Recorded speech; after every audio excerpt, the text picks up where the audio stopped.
നമസ്കാരം. 2 വയസ്സുകാരിയായ പെൺകുഞ്ഞിനെ അരുംകൊല ചെയ്തതിന്റെ നടുക്കത്തിലാണ് കേരളക്കര മുഴുവനും. കോട്ടുകാൽക്കോണം നിവാസികൾ സംഭവം അറിഞ്ഞ നടുക്കത്തിലും. ഇന്നലെ വരെ അയൽവാസികൾക്കടക്കം പരിചിതയായ പിഞ്ചുകുഞ്ഞിനെയാണ് രക്തബന്ധത്തിൽപ്പെട്ടവർ തന്നെ കൊന്നുതള്ളിയത്. ഇതിന്റെ നടുക്കത്തിലാണ് നാട്ടുകാരും ബന്ധുക്കളും.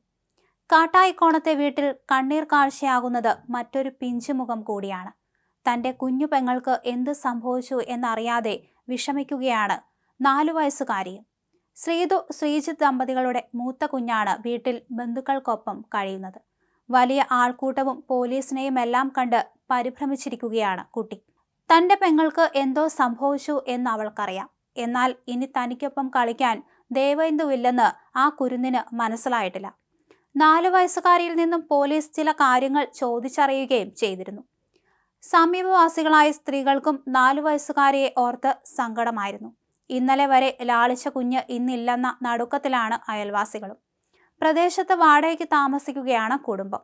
NSS കരയോഗത്തിൽ അടക്കം സജീവമാണ് ഇവർ. കരയോഗത്തിന്റെ പരിപാടികളിൽ സജീവമായി പങ്കെടുക്കാറുണ്ടെന്ന് ഭാരവാഹികളും സാക്ഷ്യപ്പെടുത്തുന്നു. കുടുംബത്തിന് വലിയ സാമ്പത്തിക ബാധ്യതകൾ ഉണ്ടെന്ന വിധത്തിലുമാണ് പുറത്തുവരുന്ന വാർത്തകൾ. ബാലരാമപുരത്ത് ശബരി സൂപ്പർമാർക്കറ്റിൽ ജോലി ചെയ്യുന്ന ശ്രീജിത്താണ് ശ്രീതുവിന്റെ ഭർത്താവ്. ഇദ്ദേഹം ഇവിടെ വീട്ടിലേക്ക് പതിവായി വരാറില്ല. ശ്രീതുവിന്റെ അച്ഛൻ മരിച്ചപ്പോൾ വന്നുപോയതാണ്. പിന്നീട് ഇന്നലെയാണ് വീട്ടിലെത്തിയത്. ഇന്ന് നടക്കുന്ന അടിയന്തര ചടങ്ങിൽ സംബന്ധിക്കാനാണ് എത്തിയത്. എന്നാൽ ഇന്നലെ വീട്ടിൽ അസ്വാരസ്യങ്ങൾ ഉണ്ടായെന്നാണ് നാട്ടുകാർ പറയുന്നത്. എന്നാൽ എന്താണ് പ്രശ്നമെന്ന് നാട്ടുകാർക്ക് അറിയില്ലായിരുന്നു. ഇന്ന് ചടങ്ങിൽ പങ്കെടുക്കാൻ ബന്ധുക്കൾക്കും ക്ഷണമുണ്ടായിരുന്നു. ഇതനുസരിച്ച് ഇന്ന് വീട്ടിലെത്താൻ തയ്യാറെടുത്തവരെ കാത്തിരുന്നത് ദേവേന്ദുവിന്റെ ദുരന്ത വാർത്തയായിരുന്നു.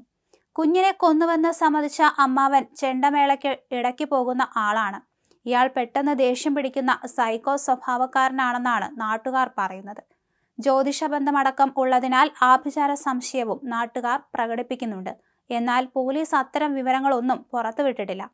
മുത്തച്ഛന്റെ 16ാം ദിനത്തിലാണ് കുഞ്ഞിന്റെ മരണം. 2.5 വയസ്സുകാരിയെ കൊലപ്പെടുത്തിയത് താനാണെന്ന് അമ്മാവൻ ഹരികുമാർ സമ്മതിച്ചിട്ടുണ്ട്.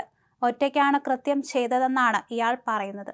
എന്നാൽ പോലീസ് ഇത് പൂർണ്ണമായി വിശ്വസിച്ചിട്ടില്ല. ആരെയെങ്കിലും സംരക്ഷിക്കാനാണോ എന്ന് പോലീസ് സംശയിക്കുന്നുണ്ട്. കുഞ്ഞിന്റെ അമ്മയുടെ മൊഴിയടക്കം പോലീസ് പരിശോധിച്ചിരുന്നു. എന്തിനു വേണ്ടിയാണ് കുഞ്ഞിനെ കൊലപ്പെടുത്തിയത് എന്ന കാര്യത്തിലടക്കം വ്യക്തത വരാനുണ്ട്.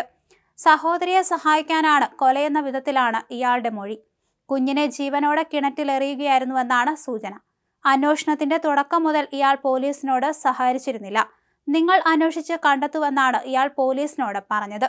ആഭിചാരക്രിയ ഒക്കെയുള്ള കുടുംബമാണെന്ന രീതിയിൽ നാട്ടുകാർ പറഞ്ഞിരുന്നു.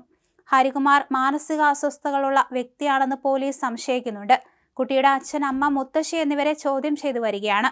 ഇവരുടെ മൊഴികളിൽ വൈരുദ്ധ്യമുണ്ട്. കുഞ്ഞിന്റെ മുത്തശ്ശിയുടെ മൊഴിയാണ് ഹരികുമാറിലേക്ക് സംശയമെത്താൻ കാരണമെന്നാണ് സൂചന. അറസ്റ്റ് അടക്കമുള്ള നടപടികളിലേക്ക് പോലീസ് ഉടൻ കടന്നേക്കും. കുഞ്ഞിനെ കാണാനില്ലെന്ന് പറഞ്ഞതിന് പിന്നാലെ ഹരികുമാറിന്റെ മുറിയിലെ കട്ടിൽ കത്തിയിരുന്നു. എന്തുകൊണ്ട് കട്ടിൽ കത്തിയെന്ന് ചോദിച്ചപ്പോൾ ഇയാൾ മറുപടി പറഞ്ഞില്ല. കുഞ്ഞിന്റെ ശരീരത്തിൽ മുറിവുകളില്ലെന്നാണ് ഇൻക്വസ്റ്റ് റിപ്പോർട്ടിലുള്ളത്. ബലപ്രയോഗത്തിന്റെ അടയാളങ്ങളൊന്നും ഇല്ല.